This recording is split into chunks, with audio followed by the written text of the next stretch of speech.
اور جب انہوں نے بیہودہ بات سنی تو یہ کہہ کر اس سے کنارہ کش ہو گئے کہ ہمارے اعمال ہمارے لیے اور تمہارے اعمال تمہارے لیے، تم کو سلام ہے، ہم جاہلوں کا سا طریقہ اختیار نہیں کرنا چاہتے۔ اور جب تم ایسے لوگوں کو دیکھو جو ہماری آیتوں میں نکتہ چینی اور بیہودہ بحث کر رہے ہیں تو ان سے الگ ہو جاؤ، یہاں تک کہ اور باتوں میں مصروف ہو جائیں۔ اور اگر یہ بات شیطان تمہیں بھلا دے تو یاد آنے پر ظالم لوگوں کے ساتھ نہ بیٹھو۔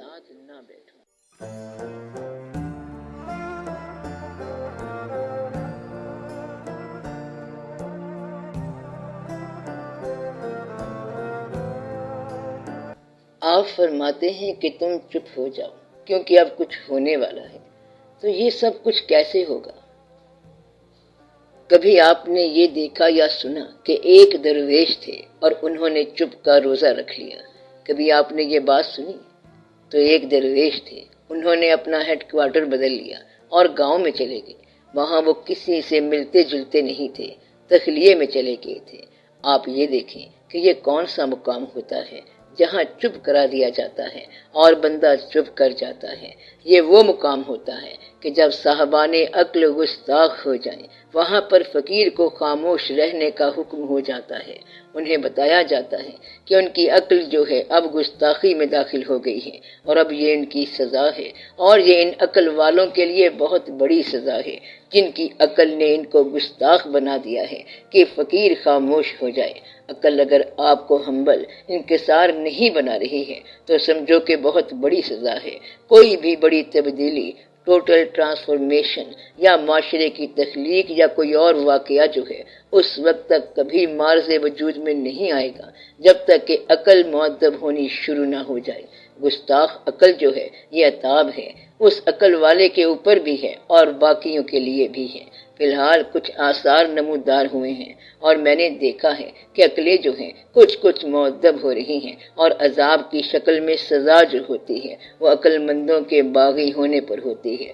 یعنی جب عقل جو ہے یہ غیر مہذب ہو جاتی ہے اور غیر شائستہ ہو جاتی ہے، جتنا علم آتا ہے، جتنی تبدیلی آتی ہے، جو اخلاق آتا ہے، یہ انٹلیکچوئلز کے لیے ہے، دانشوروں کے لیے ہے۔ عوام الناس تو بڑے سادہ لوگ ہیں، وہ تو اللہ والے ہی ہوتے ہیں اور مکمل اللہ والے ہوتے ہیں، تو وہ پیور اللہ والے ہیں اور اللہ خود ہی ان کا کام کرتا ہے۔ کیونکہ جن کو یہ نہیں پتا کہ کلمہ کسے کہتے ہیں اور پڑھتے کس طرح ہیں، انہیں کچھ پتا نہیں ہے کہ رزق کہاں سے آتا ہے، کیسے ہوتا ہے۔ وہ صبح اٹھتے ہیں اور بیل کی طرح کام کرتے چلے جاتے ہیں۔ بات صرف جاننے والے کی ہے، اور یہ دو قسم کے ہوتے ہیں، جاننے والا مؤدب اور جاننے والا گستاخ۔ گستاخ عبرت کے اندر داخل ہونے والا ہے۔ میں آپ کو اطلاع دے رہا ہوں کہ گستاخ انٹلیکٹ عقل جو ہے یہ عبرت میں داخل ہونے والی ہے، اور مؤدب انٹلیکٹ جو ہے وہ نافذ ہونے والی ہے، آپ کے معاشرے کی تصحیح کے لیے نافذ ہونے والی ہے۔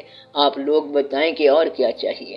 اس اطلاع کی آپ کو سمجھ آ گئی ہے کہ جو انٹلیکٹ عقل غیر مؤدب ہے، گستاخ ہے، جو ذہن گستاخ ہے، اس پر عبرت نازل ہونے والی ہے، اور جو انٹلیکٹ مؤدب ہے اس کا نفاذ ہونے والا ہے۔ نفاذ کے معنی یہ ہے کہ آپ کو دائرہ اختیار مل جائے گا، اور آپ کا دائرہ اختیار اتنا ہے جتنی آپ کے ذہن کی رینج ہوگی، تو اسے ہم دائرہ اختیار کہیں گے، اور وہ مل جائے گا۔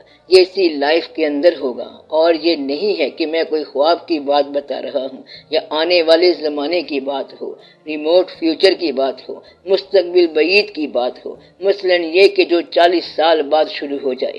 لوگوں نے اللہ سے پوچھا کہ وہ وقت کب آئے گا جس سے آپ ڈرا رہے ہیں، تو اللہ تعالیٰ نے فرمایا کہ یہ اس بڑی خبر کے بارے میں پوچھتے ہیں جس میں ان کا اختلاف ہے، اور وہ بڑی عظیم خبر ہے۔ انہیں کہہ دیا جائے کہ جب کہہ دیا ہے کہ یہ ہو جائے گا تو بس وہ ہو جائے گا، اور جلد ہی قریب وقت میں ہو جائے گا۔ اور اس میں کیا مشکل بات ہے کہ یہ کب ہوگا؟ کیا تم دیکھتے نہیں ہو کہ ہم نے زمین کو بچھونا بنایا، پہاڑ میخیں بنائے ہیں اور میدان بنائے ہیں؟ تو یہ اللہ تعالیٰ فرما رہے ہیں کہ جب میں پہاڑوں پر میدان بنا سکتا ہوں، میدانوں میں سے پہاڑ نکال سکتا ہوں، زندگی میں سے موت اور موت میں سے زندگی بنا سکتا ہوں، تو مجھے وہ وقت لانا کیا مشکل ہے؟ تو تم پہلے اپنے آپ کو سمجھو کہ تمہارے ساتھ کیا ہونے والا ہے، اور پھر یہ ساری صورت ایک بات پہ جا کے ختم ہوتی ہے کہ اے انسان، میں تمہیں ایک وقت کی اطلاع دیتا ہوں کہ ایک دن آئے گا، ہم تمہیں ایسے عذاب سے ڈراتے ہیں جو قریب ہے، جب انسان دیکھ لے گا کہ اس نے آگے کیا بھیجا تھا، اور اس دن کافر کہے گا کہ کاش ہم مٹی ہوتے۔ تو حق کا دن آئے گا، جس خبر کے بارے میں تم پوچھ رہے ہو وہ آنے والی ہے، وہ آئے گی۔ پھر آگے فرمان ہے کہ میں تمہیں ڈراتا ہوں ایک ایسے دن سے، یہ عقل والوں کے لیے ہے کہ ہم تمہیں ایک ایسے دن سے ڈرا رہے ہیں کہ جس دن انسان اپنے اعمال کا نتیجہ اپنے سامنے دیکھ لے گا، اور وہ عذاب کا دن ہوگا۔ اللہ کہتا ہے کہ میں اس دن سے ڈرا رہا ہوں۔ ہم تمہیں ڈراتے ہیں اس عذاب سے جو بہت قریب ہے، تو پہلے خبر ہی یہی دی گئی ہے کہ وہ قریب ہے، قریب ہے۔ اب بتائیں کہ قیامت ہوتی کیا ہے؟ تو قیامت اس کو بولتے ہیں جب آپ کے اعمال کا نتیجہ آپ کے سامنے پڑا ہو۔ اور قیامت کیا ہوتی ہے؟ یعنی کہ ڈرو اس وقت سے جب تمہارے اعمال کا نتیجہ تمہاری ٹیبل پر پڑا ہو، تو یہ عذاب ہوگا اور یہی قیامت ہوگی۔ اس لیے اس سے پہلے کہ تمہارے اعمال تمہارے لیے عبرت کا انداز لے کر آئیں، اس سے استغفار کے ذریعے نجات پا جاؤ، اور وہ جو انٹلیکٹ عقل گستاخ ہے آپ اسے ٹیم ڈاؤن کر لو، چکا دو۔ بس آپ اپنے اعمال کے نتیجے سے ڈرو اور کسی انسان سے نہ ڈرو، صرف اس بات سے ڈرو جو آپ کے اعمال کا نتیجہ ہے۔ یہ ڈر ہو کہ جو کچھ کر کے آئے ہو وہ نہیں کرنا چاہیے تھا، اور جو نہیں کیا وہی کرنا تھا، اور جو نتیجہ ہے اس سے بچنا ہے۔ اب آپ کی عقل کیا کرے گی؟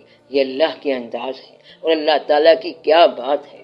وہ تو کبھی بات ایک طرح سے سمجھاتا ہے اور کبھی کسی اور طرح سے سمجھاتا ہے۔ یہ جو میں نے کہا ہے کہ جلدی ہونے والی قیامت ہے، تو اللہ یہ کہہ سکتا ہے اللہ کے دن اور رات اور ہیں، اس کی باتیں اور ہیں۔ تو ہم نے یہ بتایا ہے کہ گستاخوں کا اصل ان کے لیے عبرت لا رہا ہے، اور وہ جو عقل مند ہے، سنسیئر مخلص ہے، ذہین ہے، گستاخ نہیں ہے، ماننے والا اور مؤدب ہے، تو اس کے نفاذ کا وقت آ رہا ہے۔ نفاذ کا معنی یہ ہے کہ اس کے لیے اچھا وقت آ رہا ہے، بلکہ آپ یوں کہو کہ اچھوں کے لیے اچھا وقت آ رہا ہے اور بروں کے لیے برا وقت آ رہا ہے۔ یہ تو آسان بات ہے، اور اس میں کیا مشکل بات ہے؟ برا کون ہے؟ وہ آدمی جو اپنی عقل کو خدا سے جا کر ٹکرا دے اور خالق اور مخلوق کے درمیان فرق نہ سمجھے، بس اپنے آپ کو اطاعت میں رکھو۔ یہ بہت بڑی بات ہے۔ آپ اپنے اعمال کی جواب دہی کا خیال کرو، اس لیے ایسا معاشرہ ہونا چاہیے۔ معاشرہ خود بنانا چاہو گے تو شاید اس میں کوئی دقت ہو جائے، تو معاشرے کی اصلاح اسلام کی اپنی ضرورت ہے، اسلام کو اپنے لیے ضرورت ہے، ملک کو اپنے لیے بھی ضرورت ہے، اور آپ کو بھی ضرورت ہے۔ یہ اچھی بات ہے۔ اب یہ منظوری اللہ تعالیٰ کی طرف سے ہے، آپ اجازت کا انتظار کرو، ویٹ کرو۔ اب کن کے ساتھ فیکن ہونے کا انتظار ہونا چاہیے۔ ایک بات یاد رکھیں کہ بے شمار سچی باتیں غلط وقت پر بیان ہو کر اپنا مقام کھو بیٹھیں۔ خاکسار تحریک بہت سچی تحریک تھی، لیکن بہت ایل ٹائمڈ تھی، تو وہ آگے پیچھے ہو گئی۔ اسی طرح ایک اسلامی جماعت بہت اچھی تحریک تھی، لیکن ٹائم کی وجہ سے آگے پیچھے ہو گئی۔ حتیٰ کہ کوئی تنظیم کم ہی ایسی ہوگی کہ جو غلط آئی ہو، لیکن ٹائم غلط ہونے کی وجہ سے وہ اپنا مقام کھو بیٹھی۔ اس لیے آپ اپنی تحریک، اپنی تنظیم کو ایل ٹائم نہ کرنا، ویٹ کرنا، انتظار کرنا، تاکہ اللہ کے فضل کو جوش میں آنے دیا جائے اور وہ خود ہی نافذ کرے گا۔ تو یہ سوچنے والی بات ہے۔ آپ کسی کی نیت پر شک نہ کرو، سب اچھی نیت والے تھے، مگر اللہ نے کسی کو منظوری دی اور کسی کو نہ دی۔ قائد اعظم رحمت اللہ ایسے انسان تھے کہ ان کی نیت صحیح تھی اور ان کو ایسا مقام مل گیا، کامیابی مل گئی۔ لوگ کہتے رہ گئے کہ بھئی جانے دو کہ اسلام کے نام پر کیا کر رہے ہو، بس یہ سب چھوڑ دو، مگر اس کے اندر کوئی ایسی منظوری کی بات تھی کہ وہ واقعہ ہو گیا، اور جیسے بھی ہوا سو وہ ہو گیا۔ تو نیت صحیح ہونی چاہیے اور اچھے وقت کا انتظار کرنا چاہیے۔